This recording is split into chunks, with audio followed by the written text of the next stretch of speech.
Welcome back, viewers, to another Across the Pond podcast, or what we call the Pondcast with Martin and I at the Taxpayers Protection Alliance. We've got a really awesome guest today. Even though I was so disappointed that we couldn't get her to come to Good Cop, but she did, help out with getting a lot of Good Cop out there and doing some live stream. But it's Nancy Loucas, who is with the Coalition of Asia Pacific Harm Reduction Advocates, or better known as CAPHRA. And thank you for being on. Thank you for being in the future to both Martin and I, and agreeing to do this on your Friday. So Yeah. thanks for joining us. Hey, thanks for having me. Yeah, it's Good Friday for those who celebrate. So I guess I'm committing a sin, but oh well. Thanks for having me. And yeah, I'm sorry about Good Cop, but there just was no way. But we'll see what happens at the next cop, see what we can do. What I'd like to start off with, if I can, Yeah, is I was as gonna everybody say. knows, Well, I was going to as beat me to everybody it. knows. I was going to say, kind of do an introduction of yourself, and let the viewers know who you are. Okay, my name is Nancy, obviously. I am the executive coordinator for CAPHRA, as Lindsay so eloquently said. CAPHRA is a coalition of 11 consumer advocacy organizations in the Asia Pacific region. We cover from New Zealand going all the way over to Pakistan. So it's an interesting thing. What we do is we pretty much help each other out and we collaborate on policy, we collaborate on submissions. It's good. It's like a little family. And when you're doing this kind of work, it's really important to have that kind of support and have that, I guess, sounding board for when things go on. One of the big things that we're doing this year, because it's not a cop year, is we are focusing on creating white papers and information for policymakers. Specifically, currently, we're working on a white paper on disposable vape devices because that has been an issue in New Zealand. It's becoming an issue in the Philippines. And there are no real clear definitions on what is a disposable vape, what isn't a disposable vape, the pros, the cons, and how to mitigate any issues with vapor devices that are not mods, such as having removable batteries. So that's kind of what we're working on this year. And the second thing that we're working on is we're going to have another media workshop, such as we did last year at the GFN. And that's for consumer advocates to come in and we talk about messaging, we talk about engaging with the media, we talk about political bias, we talk about how to get out of the echo chamber. So hopefully if you're at GFN, you can join us for that. So that's kind of what's going on with me. Great kind of recap. Martin, do you have any questions for her? Well, yeah, I agree with you with the consumers getting out of the bubble. I mention this all the time, and I think the UK is a very good example of why you have to be constantly vigilant. For years I've been saying every panel I go on that consumers don't think that the government's got your back here. It only takes a little tweak in policy and it could all go the other way. And this is exactly what we've seen in the last couple of months in a very short space of time. So it's important that consumers write to their representatives, isn't it? It's important to engage with their representatives, and whether it's writing them or it's attending their rallies and things that they have. It's also about not just the political people. It's about the community at large, John Q. Public, right? Because a lot of the stuff that they're seeing in the media, they see it. It's not both sides. It's not objective. And the best people that are placed to do that education are the consumers because they live it.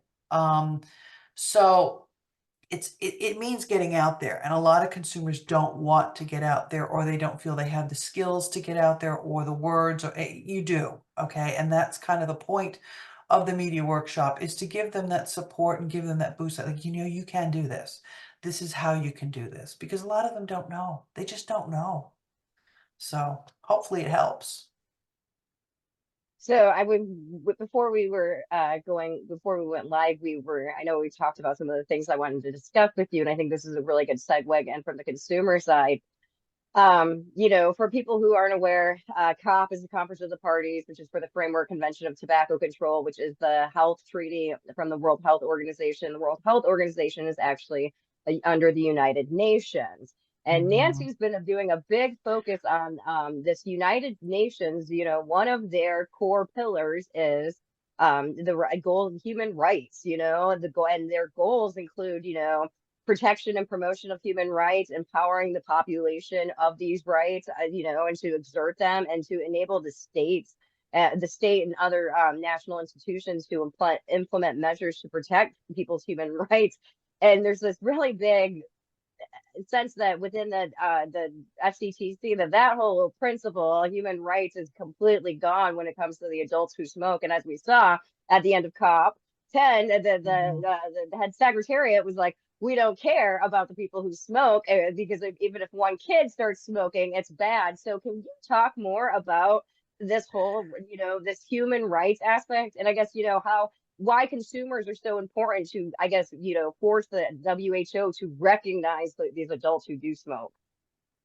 Okay, there's a couple of aspects in this. One is when it comes to the FCTC, the only pressure that can actively be brought up to them is the countries themselves. Okay, the FCTC doesn't actually have to listen to consumers. So in order to get the FCTC back on track, it's a two-pronged thing, the way I envision it anyway.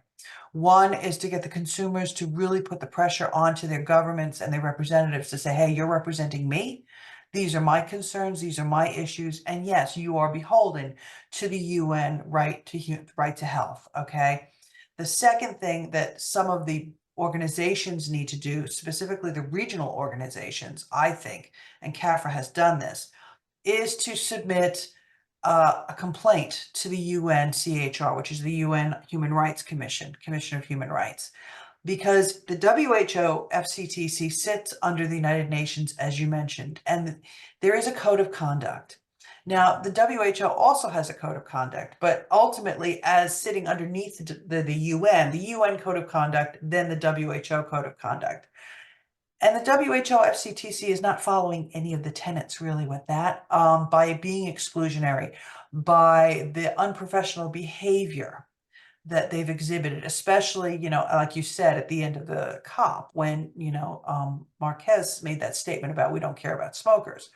And I did note in the submission that we made that it seems that the NGOs are running the show, because there was also bullying from these non-governmental organizations to member countries because they weren't following the script or the plan. That's not what FCTC is about, okay? And that kind of influence, that kind of undue influence, really kind of derails the whole concept of human rights. It's you do it our way or the highway. It's a disconnect. It doesn't work. It makes no sense. I'll give you a specific example. The Philippines, okay? The Philippines has implemented tobacco harm reduction in their legislation, and they have received, I think, how many the Dirty Ashtray Award and the Orchid Award. And the Orchid Award is like from an NGO. The Orchid Award's like a tap on the back. Oh, great job. The Dirty Ashtray Award is basically like, you didn't follow the script. And I believe the Philippines has gotten 4 or 5 of them now, because they are putting the interests of their population and the people who smoke ahead of what the NGOs and quote unquote FCTC want done. Okay, this is bullying. This shouldn't be allowed. I mean, if we had, for example, if the UN had something similar to that, it would completely defeat the purpose of the UN. It would basically be like, okay, if you're pro-Israeli, let's give them an Orchid Award, and if you're pro-Palestinian, let's give them a Dirty Ashtray. It makes no sense. Okay, so that's what the submission was about. And, the countries need to hold the FCTC to task for following their mandate. And, we also need to remind them that the UN, they're operating under the UN. Something that I found very interesting, and I don't know if Martin and you have noticed, is within the past 2 weeks, the WHO has been pushing right for health and health for all, and they've been pushing the whole human rights thing, which I found interesting because that's reactive. They know that I think they may know they've pushed a line they shouldn't have pushed, but now they're reacting to it. So they do pay attention to what we do, even though on the other hand, they try to dehumanize us as much as humanly possible. And that's the kind of pressure that needs to keep going in terms of consumers with their government people, like Martin said, and organizations and the community as a whole to apply those pressures, because the general public is not aware that they're doing that. I mean, some maybe, you know, you've got the people that are the anti-vaccine people and, you know, what are the anti-whatever, okay, saying, oh, but you know what? If they can do it to us, they can do it to anybody on any subject at any time. That's unacceptable. It's true. I mean, I've read an article just this morning from Guardian Australia, the same, you know, Becky Freeman, the same kind of quotes included, where they were complaining that people were talking about nicotine pouches on TikTok. And it's all become a bit Soviet, isn't it? They don't want anyone mentioning something that they don't approve of. That was basically the article. So people are talking about that they need to be banned from talking about these things. I mean, that's astonishing. The world, you know, I was talking to my partner about this actually, and I said, I feel like we're back in the 80s sometimes. And you know what I'm talking about. Lindsay, you won't know what I'm talking about, but Martin will know what I'm talking about. You know, that whole glasnost thing, you know, the reverse of glasnost, the whole, you must not speak about this. We must not talk about this. Hello, why not? You know, how did we blast back 40 odd years? But here we are. And, you know, as I've said before, I think that a lot of those people, they're operating from a basis of fear because they realize that, you know, the way things were done aren't working and they have no control over this, really. I mean, yeah, they can legislate all they want and they can restrict and they can ban, but ultimately the market's going to determine what is and what isn't. And people want something, they're going to get it, and they can't stop them, and they feel powerless. And you know, it's like a wounded bear, right? You wound a bear, it's going to lash out, and that's what's happening. And Australia, you know, is its own creature in and of itself. I mean, they have more legislation coming through to further the ban that is not working, that's created the black market. Okay. And I had a discussion with Fiona Patton from Osaka about it. And she said, you know, then now they're going to go after the onshore manufacturers and importers. She goes, but you know, the thing is, it's federal. And this is the difference in Australia. And this is something I think everybody needs to understand. When the TGA, the Therapeutic Goods Administration, did their submissions and they were bouncing everybody back, oh, you have tobacco interests and you have this, and if they didn't like it, they could ditch it, okay? And in Australia, Federal Commission, okay, where they're accepting submissions, they have to accept all submissions. They have to review all those submissions. They can't just toss them on the side, okay? And what Fiona was saying was that this latest tranche of like what they want to do, that will be introduced into their federal parliament after Easter, so probably around mid to end of April. And it will be an open submission period. Okay. When that happens, everybody and their grandmother needs to make a submission on this about the ridiculousness of this. Okay. Because it's federal, they can't turn around and say, oh, no, we don't want to talk to you. That's, you know, if we look at Australia, and Australia is really kind of like the outlier here in this region, because of ban on a ban on a ban, and yet nothing. And you got fire bombings happening in Victoria and Melbourne.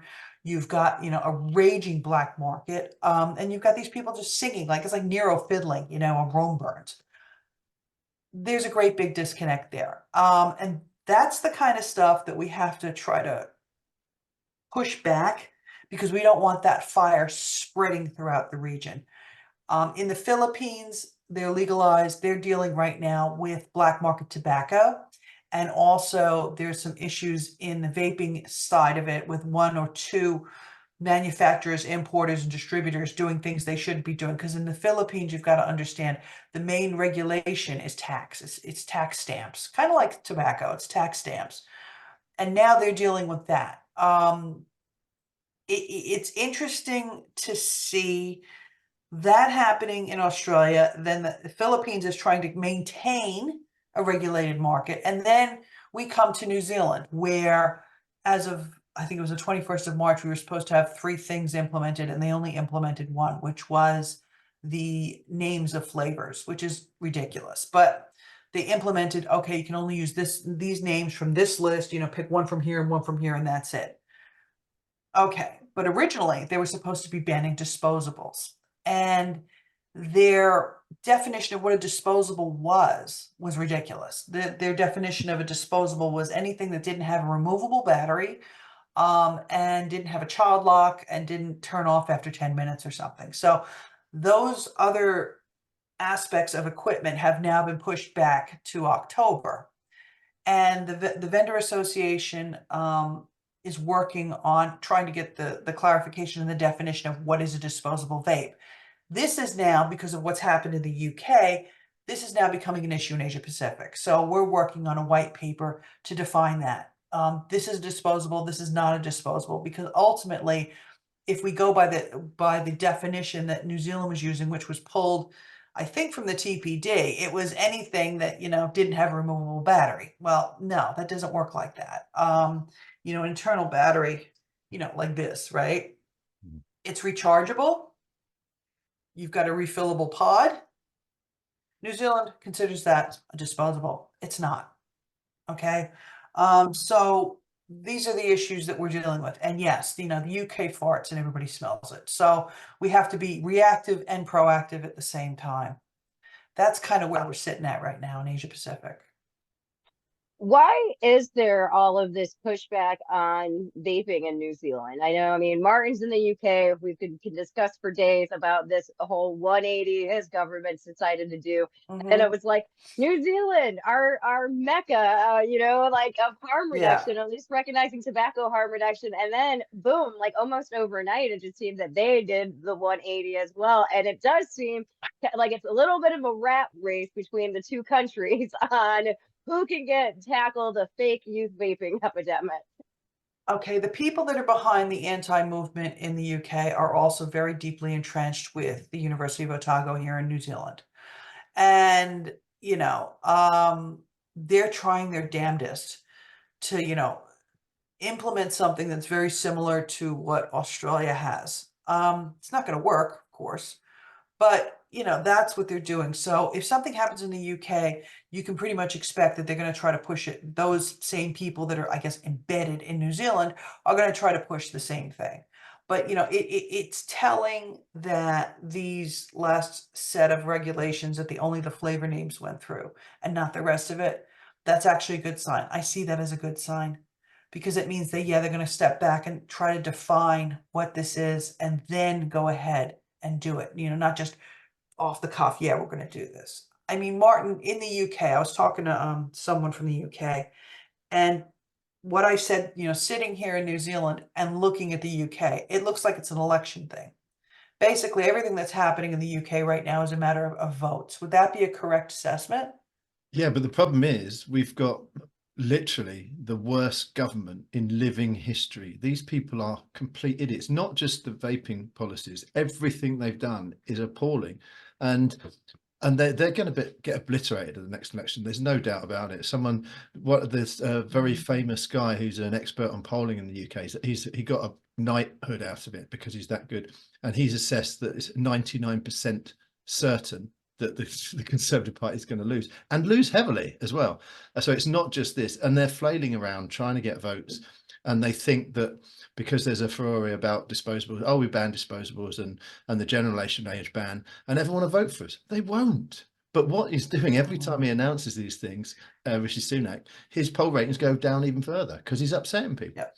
So it's just stupid politics from a stupid government run by stupid people. I'm sorry to say it like that, but but before that, it's happened so quickly. Before that, we had a public health minister, Neil O'Brien, who was very good at standing up to all these activists and lobbyists and scaremongers. So what it really takes, and I hope New Zealand do that, is to stand up to them and just say, we know what we're doing. We believe in harm reduction and we're sticking to our guns. That's all it takes. And I hope they do so, really do. I think they are doing that, to be honest with you. Our Associate Minister of Health, who is responsible for nicotine and vaping, she is doing that. So, and she's a tough cookie. I mean, she's a former detective. She's police force. So not only is she a tough cookie because she was on the police force, but she's also a tough cookie because she understands about black markets, because I think she was vice. So she understands the concept of black markets, and she understands the concept of harm from products that are on the street. Excuse me.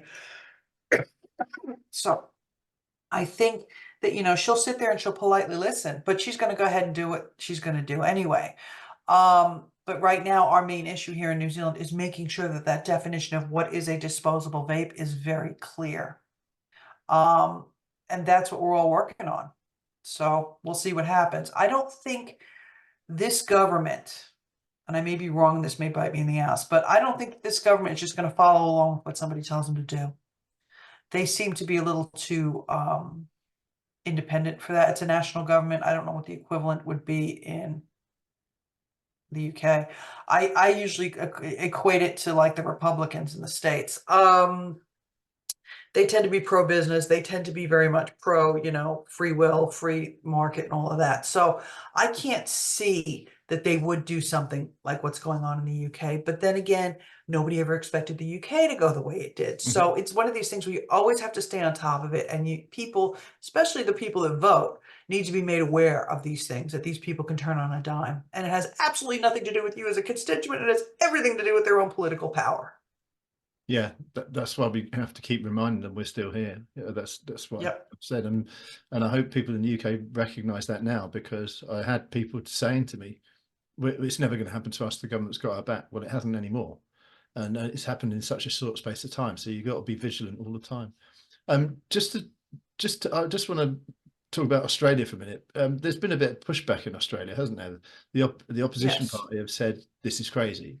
I mean, everyone knows that. I don't know why Butler and all these people are sticking to this daft regime they've got, but surely Australia must be rocking a bit right now, because nothing's working for them. Like I said, I was talking to Fiona, and there is a lot of pushback happening now because they realize it's not working. It's almost like you've got a man on a mission, and he doesn't care if it, doesn't work. He said, I'm kind of like the way Greg Hunt used to be, the previous health minister. This is what we're going to do, and to hell with it, bombs away, we're doing it.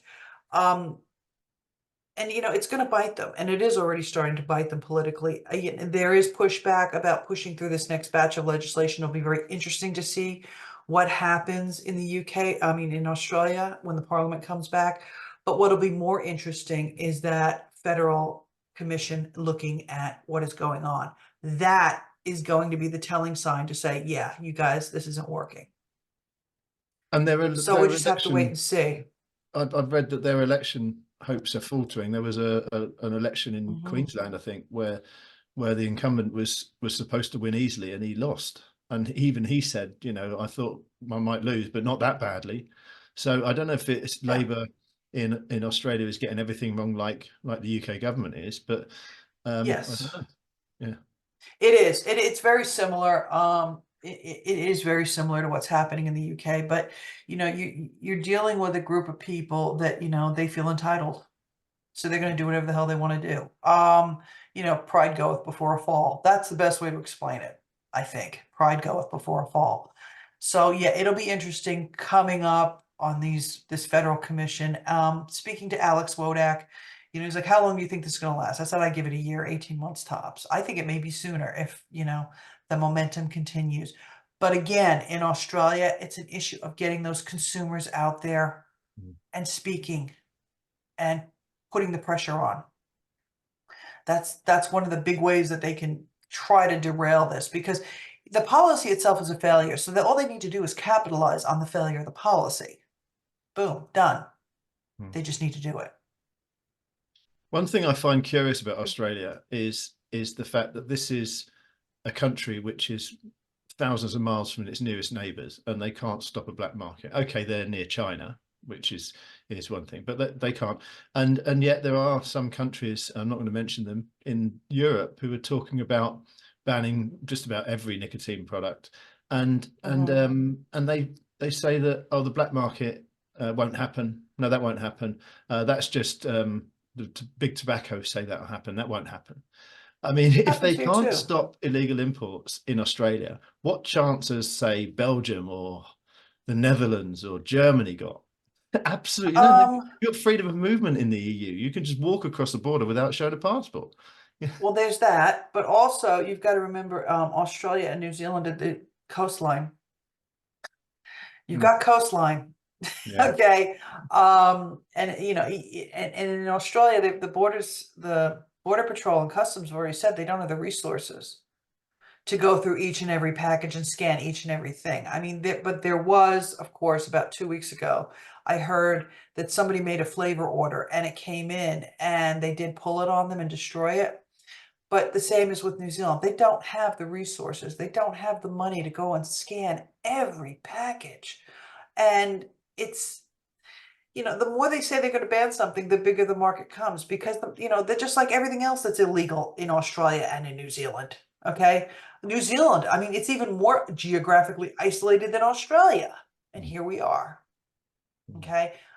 Same in the Philippines. I mean, you've got the Philippines. Oh yeah, no, actually, there's thousands of islands in the Philippines, and they've got the most, the biggest black market in tobacco because water brings stuff in by boat. Mm. So, if you can't have one without the other, and that's what they're doing is they're saying, oh, we're going to do all of this, but they don't have the resources for the enforcement, which is the big issue everywhere. It's a global thing. No resources for enforcement. So what's the point? What amazes me is the public health organizations and NGOs that like don't understand that just because you put a policy in that you think is going to reduce the want of this does not actually correlate to that. And you do have the tobacco companies who are upset every time you bring a tax in because they already know that people are going to go to the illicit market because there's always going to be somebody out there willing to undercut it. It's called capitalism, okay? And as Adam Smith's, invisible hand, this is not an invisible hand when it's literally government policy. So why, again, I don't know. It's amazing that you have 20 years of failed Empower policies when it comes to tobacco, combustible cigarettes. And yet we're going to apply these same ones to a novel product that was actually created by the consumers, not by the tobacco companies. I mean, it's just ludicrous. It's How it's optics, Lindsay. fantastical. It's optics. They want to make it look like they're doing something. That's all it is. It's And mission that's why it creep. kind of comes back to, public health policy should be about protecting and promoting the health of the public. It has absolutely nothing to do about it that would in this context. It's about optics and politics. Absolutely. Well, with that, do you have any? We're getting to like our last bits of the podcast. As I told you, we don't keep people on too long. Do you have any final thoughts, any messages to our viewers, any advice to consumers who are probably, less and less hopeful each day? I mean, these things come in waves, you get good waves and bad waves, and sometimes you get tsunami waves. And the thing is, it's okay if you get tired. It's okay to step back for a bit, just to recharge. But you've got to understand that unless you do something, nothing is going to change. So yeah, if you need to recharge, that's great. But don't give up because it's not about you as an individual. It's about the greater, bigger group. And reach out to another advocate and say, listen, I'm fried here. I can't, okay, fine. That's what we're here for. Okay. That's what we're all here as a global community is we're here to support each other and help each other. Submissions, ranting, laughing, jokes, whatever. This is not a dash. It's a marathon. And in terms of a marathon, sometimes you got to hand the baton over to somebody else for the time being to recharge and then come back. And that's what you do. And that's what we do. Yeah, this isn't over yet. This is not something they're just going to ban everything and that's the end of it. It's not going to happen that way. You can't allow it to happen that way. Because if you do, then you can't complain about it happening that way. That's pretty much where I'm at. Yeah, That's absolutely. a good way to end. Politics is a long game. And as I mentioned often, I read in Calestis Dumas, this book, Enemies of Innovation. It took about 300 years before people accept people can just drink coffee. There was a massive struggle, back in Turkish times, hundreds of years ago. If you were caught in possession of coffee beans, they would sew you in a Hessian sack and throw you in the Bosporus to die. So everything takes a while. But we know, and this is another thing I always say: we know we're on the side of the angels. We're the ones fighting for public health. The other lot are fighting. I don't know what they're fighting for themselves or vested interest, but we know we're right, and right is going to come across and win every time, isn't it? So, but yeah, don't be downhearted and just carry on doing what we do. Yeah, I mean, because everything they're accusing us of doing is everything that they're doing. Yeah, they're projecting. Well, and also take it from us viewers. I mean, the World Health Organization has targets on each and every one of our backs. Big target, and I'm like, yeah, okay, come at me, bro. Tobacco harm reduction gang here. But it isn't about me, and it isn't about any one individual. It's about a whole group of people. I mean, I grew up in a house of people who smoked, okay? And therefore I smoked. My kids grew up in a house of people, well, their father smoked, but I made the transition, and you know what? My kids don't smoke. So there's Mm. something in that. Yeah. Yeah. So, I think that's a but good thanks, way guys. to. No, thank you. I think it's a good way to send off. You got any final words, Martin?